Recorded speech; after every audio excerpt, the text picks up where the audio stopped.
Post menopausal bleeding అంటే 70 సంవత్సరాల age, 80 సంవత్సరాల ఏజ్, ఆ టైంలో అంటే ముట్లు ఎండిపోయిన తర్వాత కొన్ని సంవత్సరాల తర్వాత బ్లీడింగ్ కనపడితే పేషెంట్స్ దాన్ని చాలా సీరియస్ గా తీసుకోవట్లేదండి. అంటే మేము వాళ్ళకి కౌన్సిల్ చేస్తున్నాము, నేను చెప్పాను this is not normal.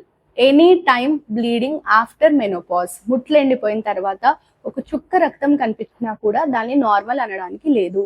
Pap smear చేయాలి.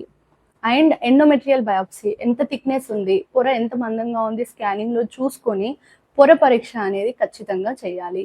క్యాన్సర్ లేదు అనేది ఖచ్చితంగా తెలుసుకోవాలి. ఇన్ కేస్ క్యాన్సర్ లేకపోయినా గర్భసంచి మాత్రం తీసేయాలి. కొంతమంది మేడం గర్భసంచి తీసేదానికైతే మీరు ఈ పరీక్షలన్నీ ఎందుకు చేస్తున్నారు, డైరెక్ట్ గర్భసంచి తీసేయండి అని అడుగుతున్నారు. నేను మళ్ళీ పేషెంట్స్ కి ఇదే చెప్తానండి, గర్భసంచి ఆపరేషన్ చేయడంలో డిఫరెన్స్ ఉంటుంది. 4 రకాలుగా చేసుకోవచ్చు. 1, 2, 3, 4 అని నెంబరింగ్ ఇవ్వచ్చు. 4 రకాల్లో సింపుల్ ఎక్స్ట్రాఫేషియల్ హిస్టెక్టమీ అనేది రొటీన్ గా చేసే గర్భసంచి ఆపరేషన్. ఒకవేళ ఎవరికైనా క్యాన్సర్ లక్షణాలు ఉన్నాయి అంటే రాడికల్ హిస్టెక్టమీ, అంటే చాలా పెద్దదిగా తీసేయాల్సి వస్తుంది. గర్భసంచి, అండాశయాలు, ట్యూబ్లు అన్ని తీసేయాల్సి వస్తుంది. అండ్ పెల్విక్ లింఫెడినెక్టమీ కూడా, లోపల ఉన్న క్యాన్సర్ గడ్డలు కూడా తీసేయాల్సి వస్తుంది. గర్భసంచి తీసేసే ఆపరేషన్ ఎలా చేయాలి అనేది మనకి ఈ టెస్ట్ల ద్వారా తెలుస్తుంది. అన్నెసెసరీ ప్రొసీజర్స్ ఏం చెప్పనండి నేను రొటీన్ గా. సో అది వాళ్ళకి సీరియస్నెస్ అనేది అర్థం కావట్లేదు.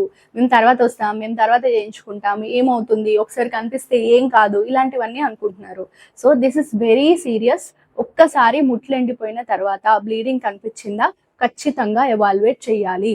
క్యాన్సర్ లేదు అన్నా కూడా గర్భసంచి తీసేస్తే సేఫర్ సైడ్ ఉంటుంది పేషెంట్ కి.